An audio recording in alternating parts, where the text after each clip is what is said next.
This is a story about Henry, based on the railway series by the Reverend W. Awdry, and read aloud by me, Michael Angelis.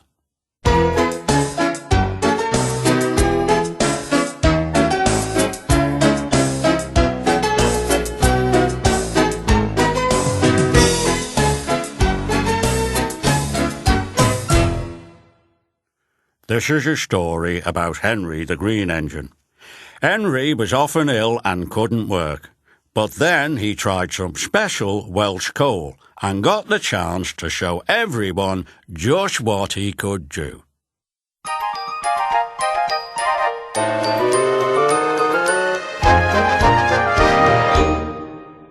Henry was a big engine. Sometimes he could pull trains, but sometimes he felt too weak and had to stay in the yard. One morning, Henry was feeling very sorry for himself. "I suffer dreadfully and no one cares," he said. "Rubbish, Henry," snorted James. "You don't work hard enough."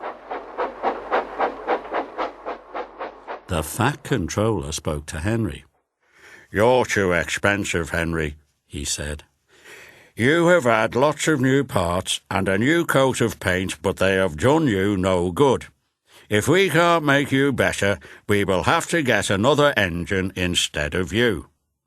This made Henry, his driver, and his fireman very sad.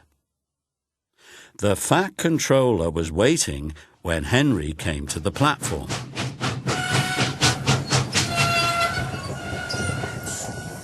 He had taken off his hat and coat and put on overalls. He climbed on to Henry's footplate. Henry managed to start, but his fireman was not happy. "Henry is a bad steamer," he told the Fat Controller. "I build up his fire, but it doesn't give enough heat." Henry tried very hard to pull the train, but it was no good. He didn't have enough steam. He gradually came to a stop outside Edward Station. "Oh dear," thought Henry, "now I shall be sent away. Oh dear, oh dear."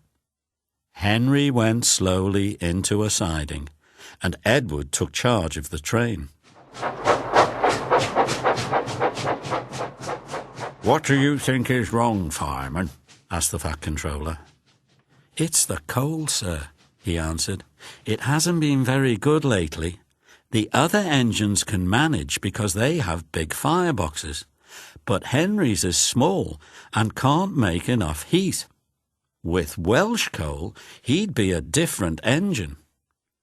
"It's expensive," said the Fat Controller. "But Henry must have a fair chance. I'll send James to fetch some."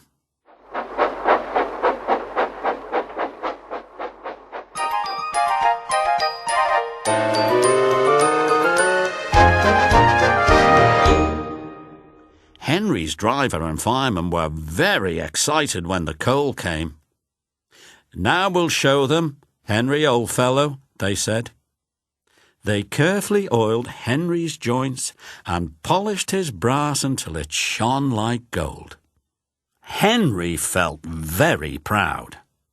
Then Henry's fireman carefully made his fire. He put large lumps of coal like a wall around the outside of the fire. Then he covered the glowing middle part with smaller lumps. "You're spoiling my fire," complained Henry. "Wait and see," said the fireman. "We'll have a roaring fire just when we need it." The fireman was right. When Henry reached the platform, the water was boiling nicely, and he had to let off steam. Wheesh! "How are you, Henry?" asked the Fat Controller. "Beep, beep, beep," whistled Henry. "I feel fine." "Do you have a good fire, driver?" the Fat Controller asked. "Never better, sir, and plenty of steam," he replied. Henry was impatient. He wanted to set off.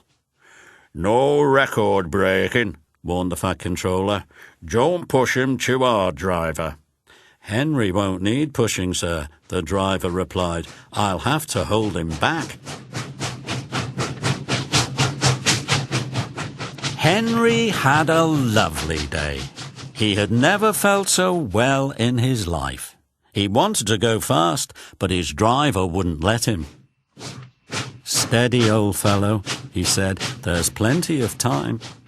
But still, Henry went quite fast, and they arrived at the station early. Thomas puffed in.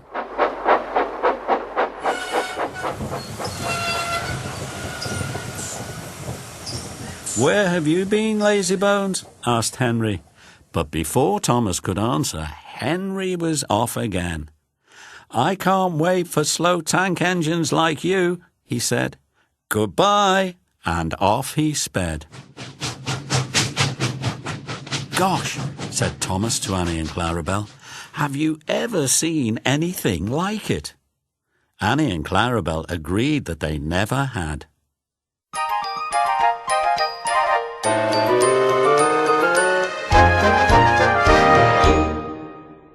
Henry was very happy.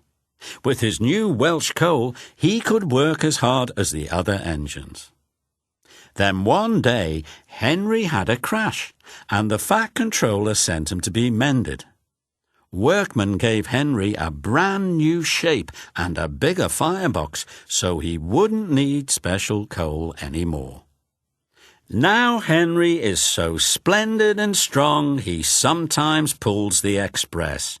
"Peep, peep, pip, pip, peep," whistles Henry happily.